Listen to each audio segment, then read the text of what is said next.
Shalom, shalom, mes bien-aimés dans le Seigneur. Je vous salue tous au nom suprême de notre Seigneur Jésus-Christ de Nazareth. Ce matin, j'aimerais partager avec toi cette pensée du jour. Et je prie seulement pour toi, pour moi, pour nous, pour vous, que ça ne soit pas seulement une pensée du jour habituelle,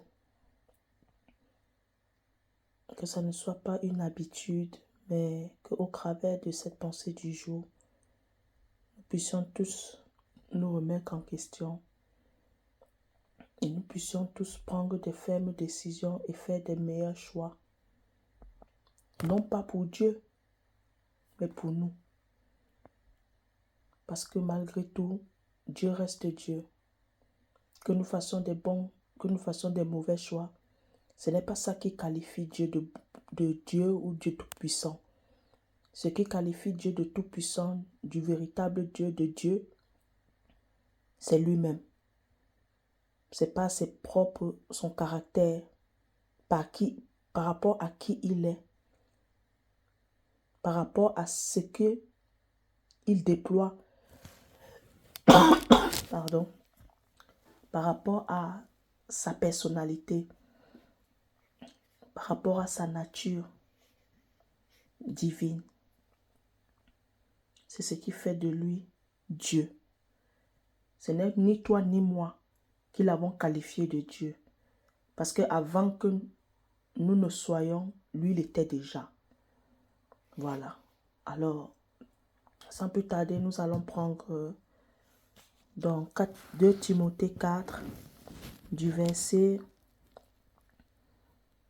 2 au verset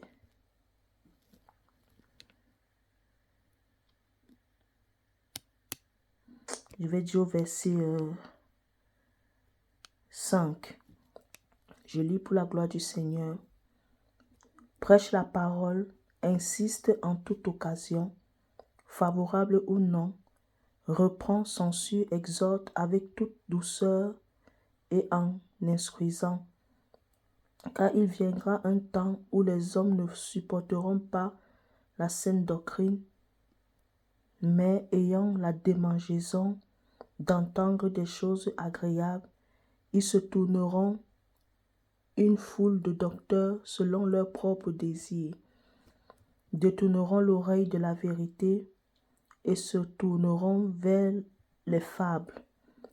Mais toi, sois sobre en toutes choses, supporte les souffrances, fais l'œuvre d'un évangéliste, remplis bien ton ministère. Amen. Ici, l'apôtre Paul est en train de s'agresser et en train de conseiller son fils dans la foi, Timothée. Bien-aimés, nous sommes en plein dedans de l'accomplissement de ce verset biblique. Et ça ne date pas d'aujourd'hui. Ça date de depuis très longtemps.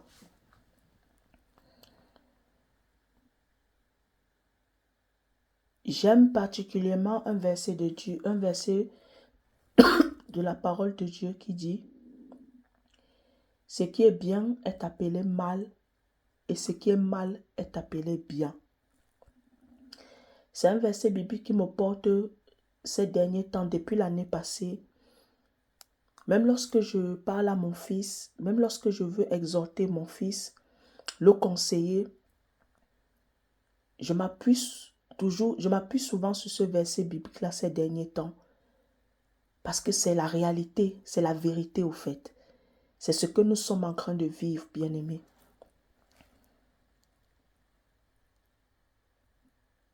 Bien-aimés, nous devons comprendre cette vérité.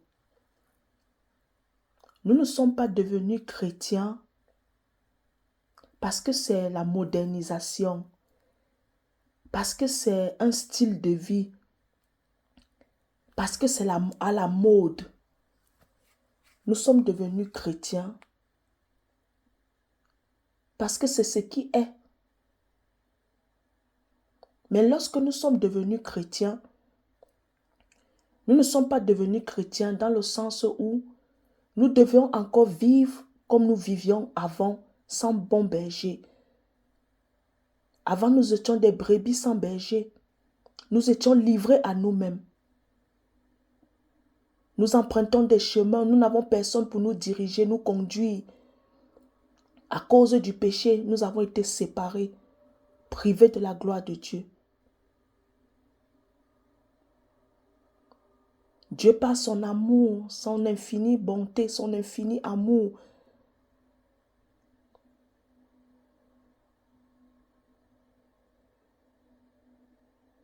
a daigné nous donner Jésus-Christ, qui était la solution pour toute l'humanité, qui est la solution pour toute l'humanité, pas qui était, qui est la solution pour toute l'humanité. Jésus-Christ est le salut. Jésus-Christ est le réconciliateur. Jésus-Christ est le consolateur. Mais bien aimés, de fur et à mesure que nous allons,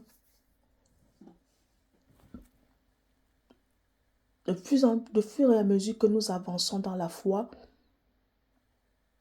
nous allons nous rendre compte que beaucoup de chrétiens ne sont plus dans la vérité, ne veulent plus la vérité. Beaucoup de chrétiens sont devenus sélectifs. Ils vont là où ça les arrange. Ils vont là où on les flatte. Ils vont là où on les manipule. Ils vont même là où on les égare. Certains le font inconsciemment, mais d'autres le font consciemment. Parce que la plupart n'aiment pas la vérité. La plupart ne recherchent plus la vérité. La plupart nous sommes devenus des hypocrites. Nous sommes devenus des personnes sans principe.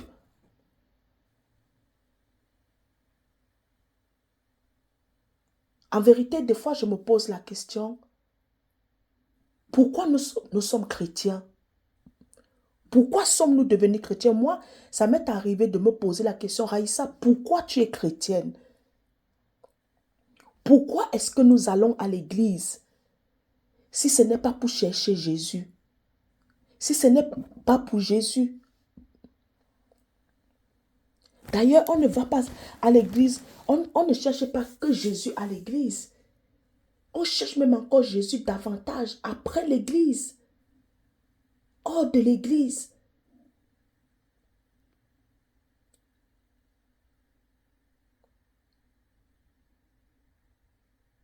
Beaucoup parmi nous, nous sommes des chrétiens. Entre guillemets, mais en réalité, nous avons abandonné la foi depuis. Nous sommes déjà égarés depuis longtemps. On peut le voir par nos raisonnements. On peut le voir par nos choix.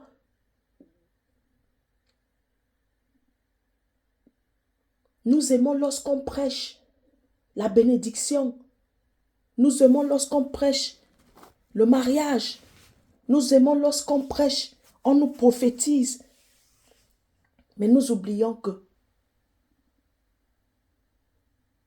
nous sommes sans ignorer que nous vivons d'une vaine manière de vivre. Nous oublions que ce n'est pas le mariage, ce n'est pas la prophétie qui fait l'homme. Ce n'est pas la prophétie qui fait forcément l'homme. Les cimetières sont remplis des gens qui ont reçu des prophéties, mais qui n'ont même pas vu une prophétie ou 5 ou 10 de leurs prophéties s'accomplir.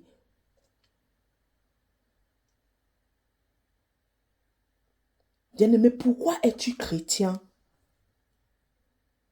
Pourquoi vas-tu à l'église? Pourquoi sers-tu Dieu? Quel est ton but sur la terre? Aujourd'hui, quand on parle quand on parle des finances, de la gloire, la vaine gloire de ce monde, les gens vont acclamer, les gens vont acclamer, les gens vont célébrer, vont crier. Mais lorsqu'on va parler de la repentance, lorsqu'on va parler que renoncez à vous-même, renoncez à votre vaine manière de vivre et approchez-vous de Dieu.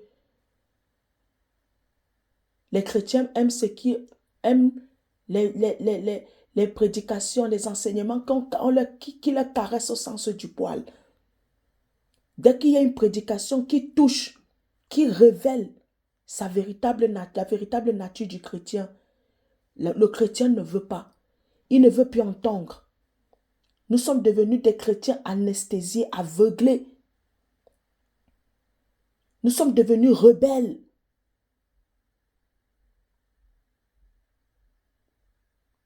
Nous ne voulons plus la vérité. Nous choisissons ce qui nous plaît pour écouter. Même dans la parole de Dieu, nous lisons ce qui nous arrange. On va lire les textes qui parlent du mariage. On va lire les textes qui parlent de la bénédiction. Mais les textes aussi que Dieu nous prévient, nous avertit, nous ne voulons pas. Ici, il est dit à l'apôtre Paul, prêche, exhorte, censure, comme dans les bons, comme dans les mauvais moments, favorables ou non. Ce que l'apôtre Paul voulait dire à Timothée, c'était que ne te fie pas au siècle présent. Si tu as un message que le Saint-Esprit t'a donné de prêcher, prêche-le. Parce que l'être humain, le chrétien, lui, il faut prêcher selon ses humeurs. Il faut prêcher selon les prédications doivent être sur commande. Ce n'est plus le Saint-Esprit qu'on laisse se déployer, diriger, gouverner. Mais maintenant, c'est nous qui voulons sur commande. C'est comme si tu vas au McDonald's, tu commandes ton menu, tu le personnalises. Tu veux qu'on personnalise aussi la parole de Dieu. Comme nous sommes dans le 21e siècle, dans un siècle soi-disant moderne, nous voulons aussi maintenant moderniser la parole de Dieu. Nous voulons aussi moderniser l'évangile. Nous voulons aussi que les hommes de Dieu, les serviteurs de Dieu, les pasteurs, les saints ministères se conforment au siècle présent. Avant que le siècle soit, avant que cette terre ne soit, la parole de Dieu était déjà. La parole s'est fait chair. La parole, c'est Jésus-Christ. Dieu nous dit, on ne la retranchera pas, on n'ajoutera rien. Ce qui est, c'est ce qui a été et c'est ce qui sera. Tout passera, sauf les Écritures. Parce que si la parole de Dieu passe, ça veut dire que c'est Jésus qui passe. Parce que Jésus est la parole.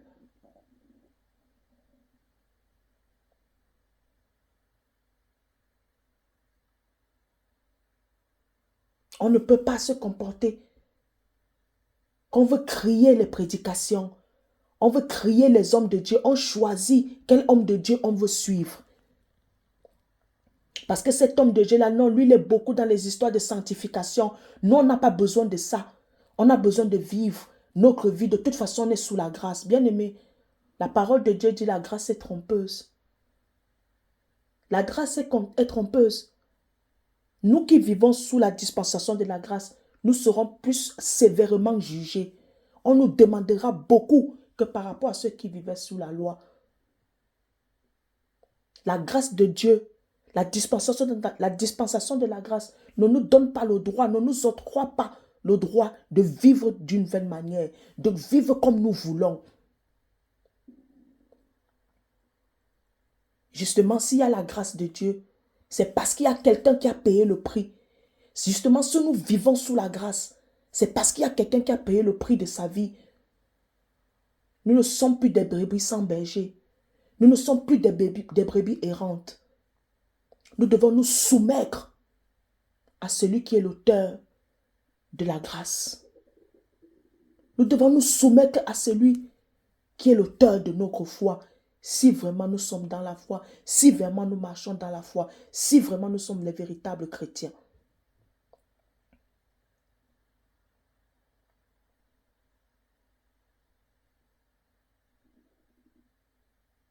Souvent, je m'interroge. Souvent, je m'interroge en me posant la question. Même le Seigneur Jésus-Christ l'a dit. Quand le Fils de l'homme viendra, trouvera-t-il la foi? Est-ce qu'il nous trouvera zélés, ayant encore de l'amour, de la passion pour lui? Ou serons-nous attachés à une vaine manière de vivre, aux œuvres mortes?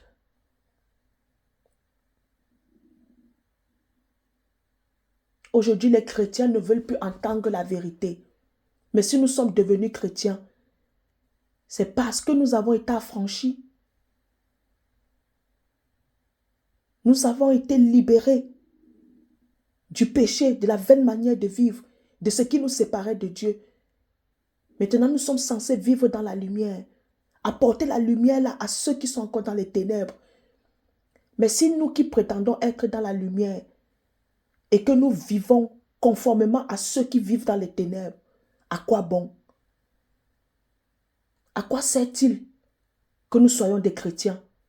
À quoi sert-il que nous allons à l'église? N'allons pas à l'église par formalité. Ne soyons pas des chrétiens par formalité, mais soyons des vrais chrétiens. Des chrétiens où nous savons où nous allons. Où notre vision, c'est la vision de notre Père Céleste. La pensée du Père Céleste, c'est ça qui nous conduit, qui nous dirige, qui nous gouverne. Nous devons chercher la vérité. Nous devons soupirer après elle, l'aimer, la chérir, même si elle fait mal. La vérité n'a jamais tué quelqu'un. C'est le mensonge qui tue. La vérité n'a jamais tué quelqu'un. La vérité a pour but de nous remettre sur le droit chemin.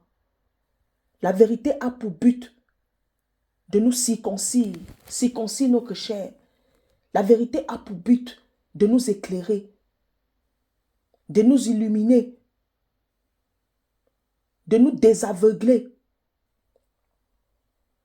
La vérité a pour but de nous donner la sagesse, la connaissance, la véritable connaissance qui vient de Dieu.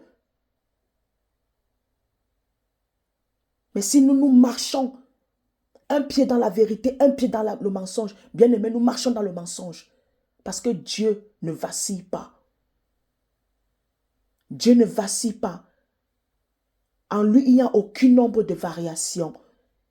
Dieu n'est pas lundi, païen, et puis dimanche, il devient Dieu.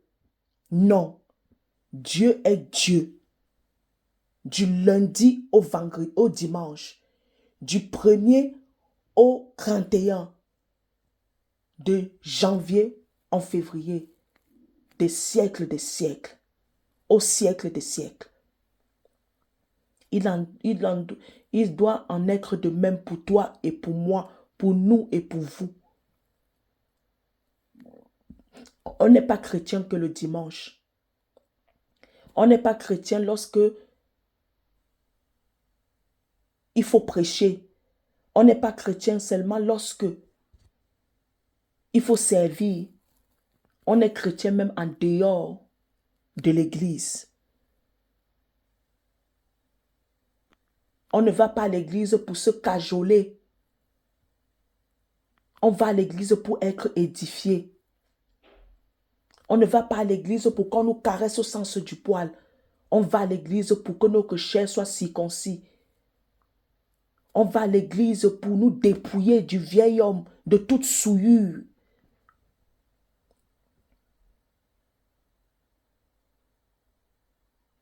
Si nous sommes réellement conscients que la parole de Dieu, c'est Dieu, et que la parole de Dieu porte émane d'elle une puissance.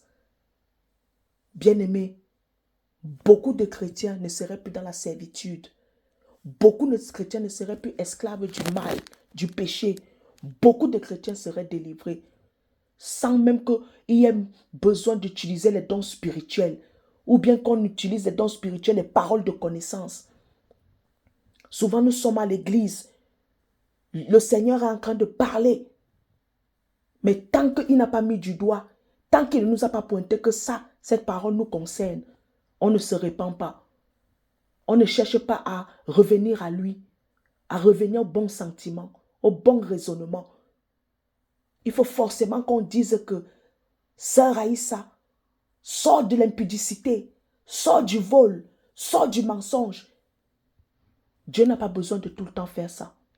Dieu a besoin des hommes matures, des hommes conscients, des hommes humbles, qui savent reconnaître leurs faiblesses et qui savent s'humilier. Dieu ne fera pas ça tout le temps. Dieu ne fera pas ça tout le temps. Souvent, ce n'est même pas de toi qu'on va parler. Ce n'est pas souvent de ton péché qu'on va parler. Mais du moment qu'on parle du péché, tu dois te remettre en question. Toi qui as une double vie, une double identité, chrétien le dimanche et païen dans la semaine. Mais quand tu arrives à l'église, c'est toi qui veux qu'on doit te prophétiser les bonnes choses. Mais on ne se moque pas de Dieu, bien-aimé. Dieu n'est pas un Dieu qui va te prophétiser le bien, si c'est qu'il voit que tu as une vaine manière de vivre. Parce que pour Dieu, ce n'est pas te bénir qui compte, mais c'est de sauver ton âme qui compte.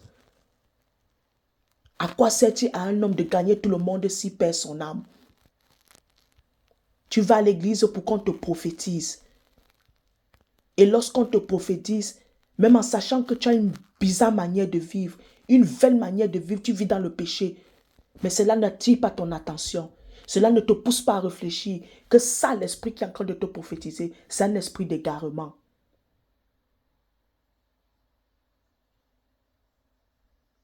Cela ne te pousse pas à réfléchir, à te remettre en question.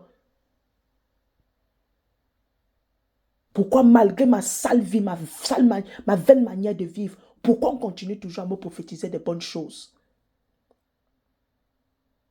Bien-aimé, tu sais, lorsque Dieu nous appelle, il nous fait part de cela. Mais lorsque Dieu nous a déjà rejetés, il ne nous dit pas. Nous allons juste constater les dégâts.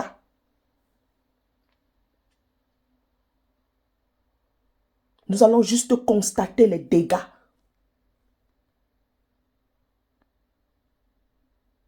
Un véritable chrétien ne crie pas ce qu'il doit suivre. Lorsqu'il s'agit de la parole de Dieu, la pure vérité qui vient de la parole de Dieu. Laissons la parole de Dieu travailler en nous. Je ne suis pas en train de dire d'aller s'asseoir et suivre n'importe quoi. Parce que sachons-le aussi,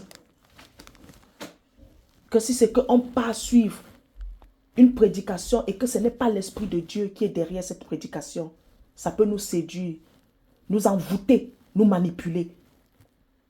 C'est pourquoi la véritable prédication, ça vient d'abord de ton intimité avec le Seigneur.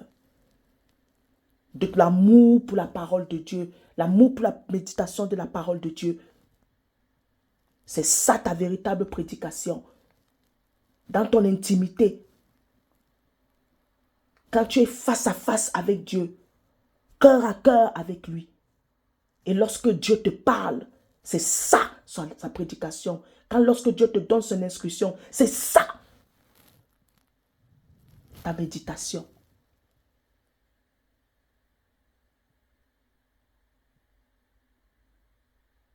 Nous avons vu durant le Covid-19, durant la Covid-19, les églises étaient fermées. Comment nous avions fait? Beaucoup de personnes ont abandonné la foi parce que les gens dépendaient des hommes de Dieu. Les gens dépendaient, avaient une dépendance, non pas à Dieu, mais à l'homme. Beaucoup de chrétiens n'étaient pas affermis dans la foi. Beaucoup de chrétiens vivaient une foi, mais une foi vaine, une foi folklorique, une foi biaisée. Lorsque le malheur a frappé à leur porte, Ils ont été fragilisés parce que leur foi n'était pas ferme, parce que leur foi n'était pas solide, équilibrée, équipée, parce qu'ils se focalisaient sur une foi basée sur le sable et non sur le roc. Ils se focalisaient, leur foi était basée sur le bien matériel, sur les jouissances de ce monde. Leur foi était focalisée sur la bénédiction et non sur Jésus-Christ. Beaucoup de chrétiens vont à l'église parce que tout va bien dans leur vie. Mais lorsqu'il s'agit que le malheur frappe à leur porte, lorsqu'on pointe du doigt leur sale manière, vaine manière de vivre, ils abandonnent la foi. Ils ne vont plus à l'église, ils changent d'église. Et c'est ça qui fait en sorte que beaucoup de chrétiens sont devenus des prostituées ecclésiastiques, spirituelles. Ils vont d'église en église, de prophète à prophète, parce qu'ils cherchent on ne sait pas quoi. Parce qu'ils cherchent on ne sait pas quoi. Vous cherchez des belles paroles, les paroles qui vont satisfaire vos penchants, les paroles qui vont faire asseoir vos penchants, les paroles qui vont vous manipuler, vous égarer davantage, les paroles qui vont vous faire croire que vous êtes sur la bonne voie, les paroles qui vont calmer votre conscience. Bien aimé, vous pouvez vous manipuler, mais vous ne pouvez pas manipuler votre conscience. Vous pouvez manipuler quiconque, mais vous ne pouvez pas manipuler Dieu. Vous ne pouvez pas manipuler les saintes écritures. Vous pouvez faire semblant d'être des vrais chrétiens. Mais on dit, on reconnaît l'arbre par son fruit. Et on reconnaît le fruit par son arbre. Si tu es de Dieu, on verra tes œuvres. Comment tes œuvres vont refléter Dieu. Mais si tu es de Satan, on verra aussi comment tes œuvres vont refléter Satan. On reconnaît l'arbre par son fruit. On te reconnaîtra par tes œuvres, par tes actions, par tes choix, par ta manière de te comporter, par ton style de vie.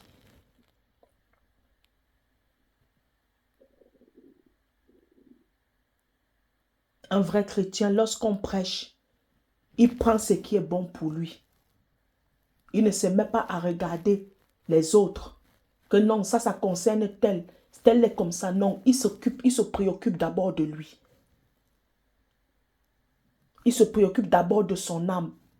Que son âme soit sauvée. Nous prenons tout à la légère. Nous sommes devenus complaisants dans tout. Même quand Dieu parle, on ne prend pas ça sincèrement. Nous vivons comme si nous appartenons à nous-mêmes. Nous n'avons plus de frein. Aujourd'hui, nous courons après on ne sait pas quoi. Une vaine gloire. Repentons-nous. Revenons à la vérité. Repentons-nous et revenons à la vérité. Faisons le choix de renoncer à cette vaine manière de vivre, à cette hypocrisie ecclésiastique.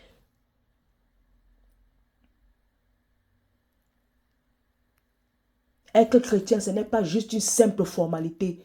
C'est la vie. C'est une vie. C'est un style de vie, un mode de vie. C'est une identité qui émane de Jésus-Christ.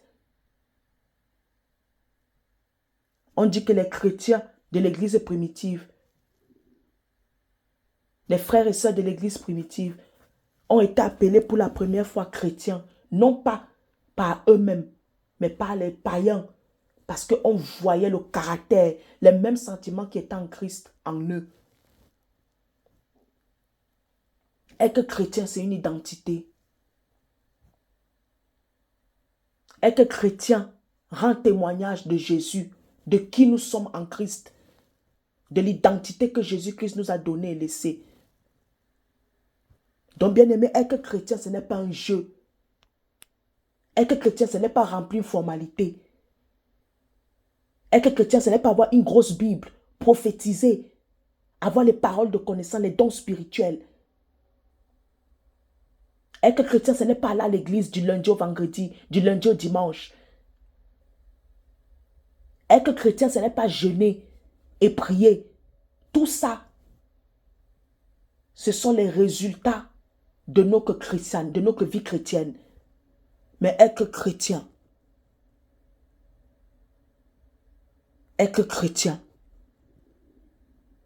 c'est refléter Jésus-Christ. C'est ressembler à Jésus-Christ, avoir le cœur de Jésus-Christ. Avoir le même sentiment qui repose en Jésus-Christ. C'est manifester le fruit de l'esprit, avoir le fruit de l'esprit, c'est manifestation. Être chrétien, c'est un mode de vie. Être chrétien, c'est un style de vie. Être chrétien, c'est un choix de vie.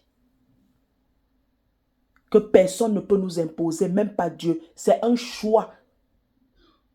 Parce que Dieu ne nous impose pas de devenir chrétien. On ne l'est pas le moyen de la foi.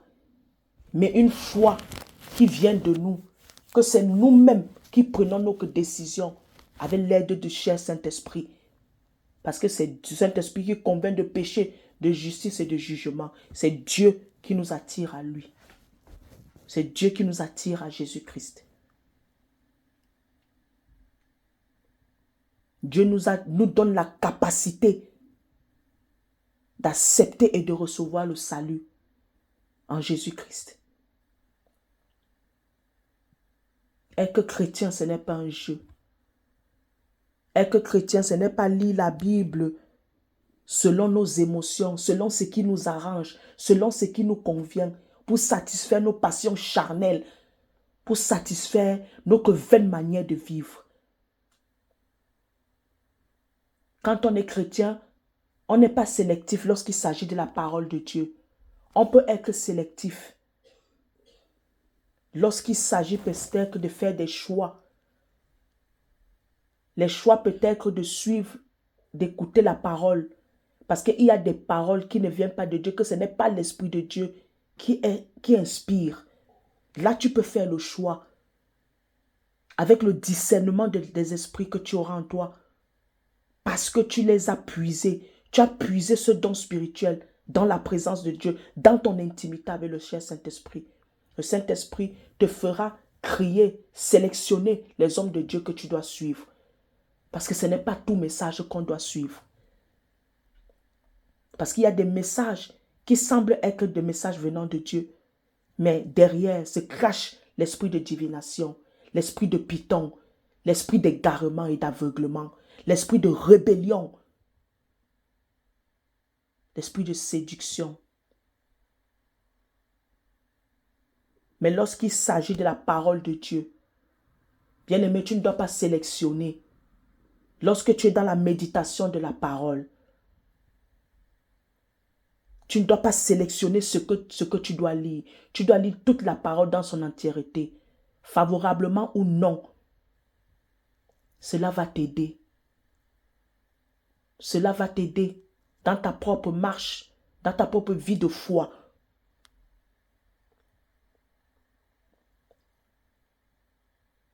La plus grande, meilleure vie chrétienne, c'est lorsque tu es dans ton tête-à-tête avec Dieu, ton face-à-face avec Dieu, ton cœur à cœur avec Dieu.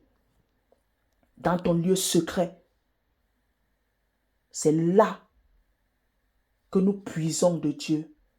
C'est là que Dieu se révèle. C'est là que nous avons du temps pour écouter, entendre, être sensible à la voix de Dieu. Être chrétien ne commence pas lorsque tu vas à l'église le dimanche ou lorsque je ne sais pas quoi. Mais être chrétien, c'est d'abord une question de cœur. Aimer la parole de Dieu, c'est d'abord une question de cœur.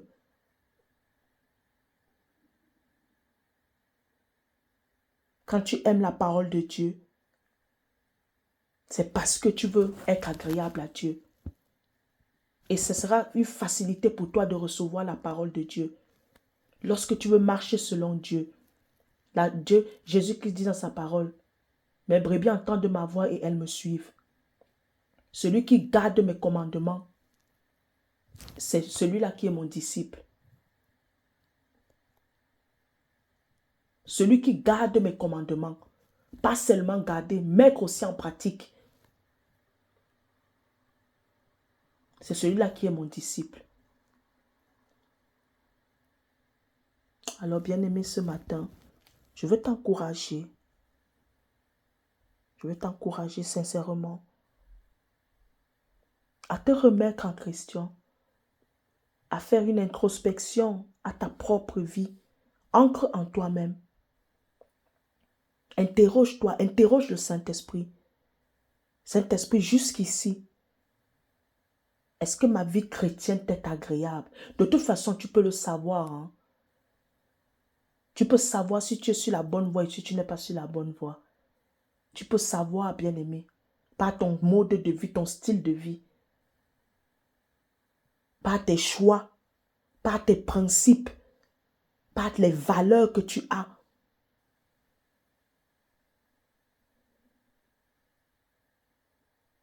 Tu peux savoir, hein? Tu peux savoir si tu es en Christ ou bien si tu n'es pas en Christ. Tu peux savoir si tu es agréable à Dieu et si tu n'es pas agréable à Dieu. Tu peux le savoir, ce n'est pas difficile. Il suffit juste d'ancrer en toi-même. Est-ce que ce que je vis, est-ce que ce que je reflète maintenant, ça reflète la parole de Dieu? Est-ce que ça honore, ça rend témoignage de mon identité en Jésus-Christ? C'est simple. Alors que Dieu te bénisse abondamment. Paix et grâce chez toi.